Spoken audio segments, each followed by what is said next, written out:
Assalamualaikum warahmatullahi wabarakatuh. Jumpa kembali di channel YouTube Panduwindu, ya. Channelnya informasi dan edukasi. Nah, pada kesempatan kali ini Panduwindu akan menyampaikan informasi tentang perang Bubat, ya. Banyak versi tentang perang Bubat, ya. Nah, jadi perang Bubat itu sendiri fakta atau hanya rekaan. Nah, kisah yang beredar selama ini, perang Bubat adalah perang yang diceritakan pernah terjadi pada masa pemerintahan Raja Majapahit, Hayam Wuruk, dan Mahapatihnya Gajah Mada. Perang ini melibatkan sejumlah besar pasukan kerajaan Majapahit. Pimpinan Mahapati Gajah Mada melawan sekelompok kecil pasukan kerajaan Sunda, pimpinan Prabu Maharaja Linggabuana di desa Pelabuhan Bubat, Jawa Timur pada abad ke-14 di sekitar tahun 1360 Masehi.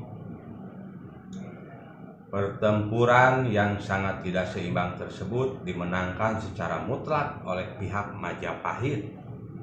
Pasukan kerajaan Sunda dibantai habis, termasuk Raja Kerajaan Sunda Prabu Maharaja Linggabuana. Tidak cuma itu, permaisuri dan putri Raja Sunda bernama Dyah Pitaloka Citraresmi yang sedianya akan dinikahkan dengan Raja Hayam Wuruk ikut tewas dalam cara bunuh diri setelah meratapi mayat ayahnya.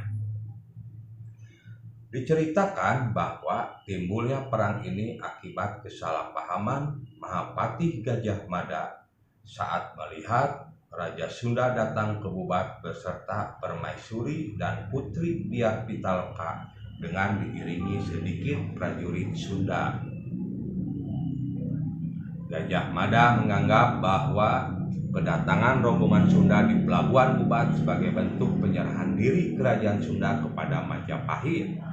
Hal ini menimbulkan perselisihan antara utusan Linggabuana dengan Gajah Mada dan memuncak hingga terjadi perang terbuka.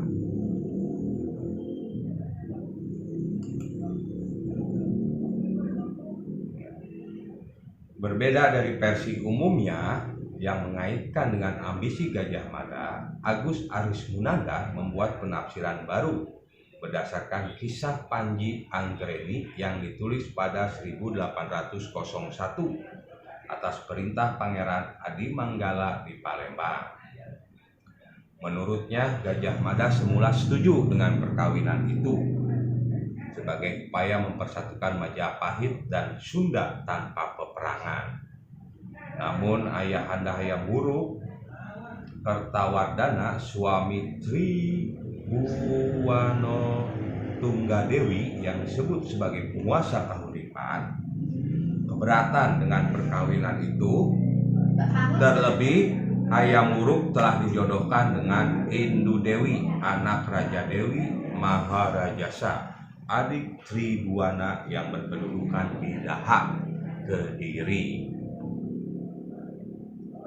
Maka Kartawardhana memerintahkan Gajah Mada untuk membatalkan perkawinan tersebut.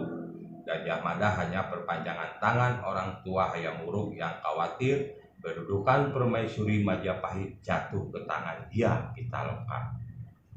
Demikian dikatakan sejarawan dari Universitas Indonesia Agus Arismunanda dalam acara seminar Borobudur Writer and Cultural Festival Magelang, Jawa Tengah beberapa waktu lalu. Selain itu, ada juga teori konspirasi. Dalam bukunya Gajah Mada Biografi Politik, Agus menuliskan konspirasi pejabat Majapahit karena pada masanya Gajah Mada itu terlalu cemerlang. Banyak pejabat Majapahit yang ingin menjatuhkan Gajah Mada. Mereka pun berkonspirasi menjadikan Gajah Mada sebagai kambing hitam. Soal pernikahan dengan Dyah Pitaloka, Gajah Mada tidak bersalah, dia hanya melaksanakan titah sang raja. Justru Sang Mahapati punya keinginan besar agar Majapahit dan Sunda bergaung menjadi kerajaan besar. Sayangnya Gajah Mada tidak tahu menahu tentang konspirasi perjodohan hayam buruk sejak kecil yang sudah dijanjikan pada sepupunya Dewi Sekartaji. Kesalahan inilah yang menjurus pada terjadinya perang bubar. Sumber perang tentang perang bubat amat terbatas. Bahkan hingga kini tak ada satupun dari sekitar 50 prasasti yang berasal dari masa kerajaan Majapahit dan 30 prasasti dari masa kerajaan Sunda yang menyebutkan apalagi menguraikan peristiwa tersebut. Yang ada hanya sumber-sumber tertulis berupa naskah atau manuskrip. Para raton sendiri sebagai sumber awal mengenai peristiwa itu diragukan keakuratannya. Dari hasil pembacaan ulang atas teks para raton, Agung Kriswantoro, Filolog Perpustakaan Nasional RI, menyebut data sejarah ini di dalam para raton sangat mungkin menyimpang dari sumber data primer. Hal ini disebabkan waktu penulisan teks dilakukan jauh setelah peristiwa sebenarnya terjadi. Bahkan Edi Sediawati, Guru Besar Arkeologi Universitas Indonesia, membuat perkiraan lebih jauh. Peristiwa bubat tidak lebih dari sisipan penyalin para raton atau malahan tambahan orang Belanda pertama yang menelitinya. Usai perang bubat itu diyakini Gajah Mada meninggal atau mati dengan moksa. Sebab sampai dimanapun dan kapanpun Gajah Mada tidak akan pernah mau melawan perintah Majapahit. Tutur Dimas Cokro Pamungkas, budayawan Trawulan yang mempelajari tentang Majapahit. Nah, itulah kisah perang bubat ya. Jadi kembali lagi kepada keyakinan kita ya, perang bubat itu memang ada atau emang hanya sekedar rekaan konspirasi ya.